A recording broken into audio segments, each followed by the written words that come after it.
चुकायच्या ठिकाणी राहिले एवढा 20 वर्ष. वय 20-21, 97-98 विमलकीर्ती बाहेर पडले. आणि मग जो काय बदल झाला नाही का माझ्यात, तर एक कृतज्ञ म्हणून नाही का मला इथं थांबलं पाहिजे, एक अशी भावना नाही का, म्हणजे फिलिंग जी आली की नाही का I want to stay here one day.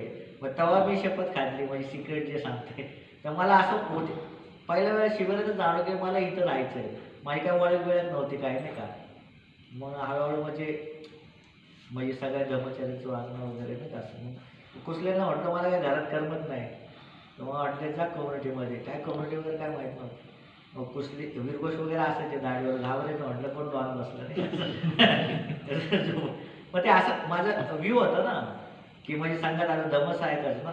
मग त्या धर्मचार्यांचं नाव काय लक्षात नाही राहायचं, म्हटलं याचे असे नाव काय नाही का असं. तर मग मला हळूहळू कम्युनिटीत राहिल्यामुळेच कळलं की म्हणजे घरात काय प्रॅक्टिस तुमची होणारच नाही. त्याच्यामुळे लग्न करा धर्मचार्य असं. मग मी जेवढं मग कसं घरी मी जेव्हा बोलतो जायचो कुलात यायचो, तर मला मी कम्पेअर करायचो की नाही म्हणजे मला ओळखता येतं मला नाही का. मी जर इकडे राहायचो मला वेगळं वाटायचं की मी कसं एकटं राहायला पाहिजे. म्हणजे मी स्वतःला पण समजतोय ना, म्हणजे माझ्या घरच्यांची काय अवस्था आहे. वडील दारू पिऊन पडणारे, आई धुणे भांडायला जायची.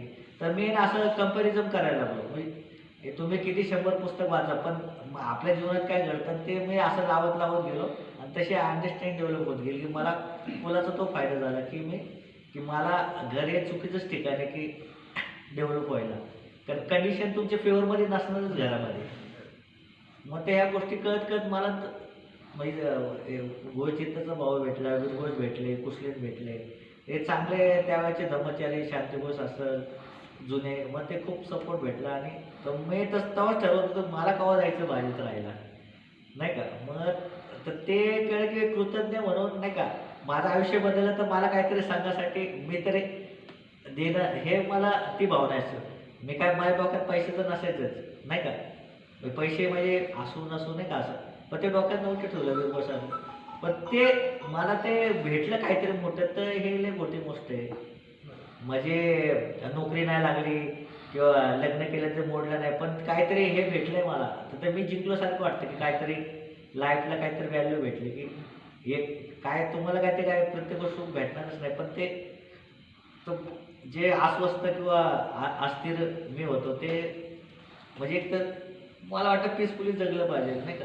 तर हे म्हणजे गोष्ट कळलं की आपल्याला काय भेटलं, आपण कृतज्ञ, आपण संघ आहे, धर्म आहे किंवा मग हे जाण्याचं मला उपकार असं समजतो. तर मला त्या भावनेने मला असं राहूशी वाटतं की नाही माझे काय म्हणजे आपल्याला गुरु भेटले नाही का, म्हणजे आपले डोळे उघडले नाही. ह्या गोष्टी माझ्या मनात म्हणजे मला चिंतन चालत असतं की नाही हे काय एवढं लय व्हॅल्युबल आहे असं.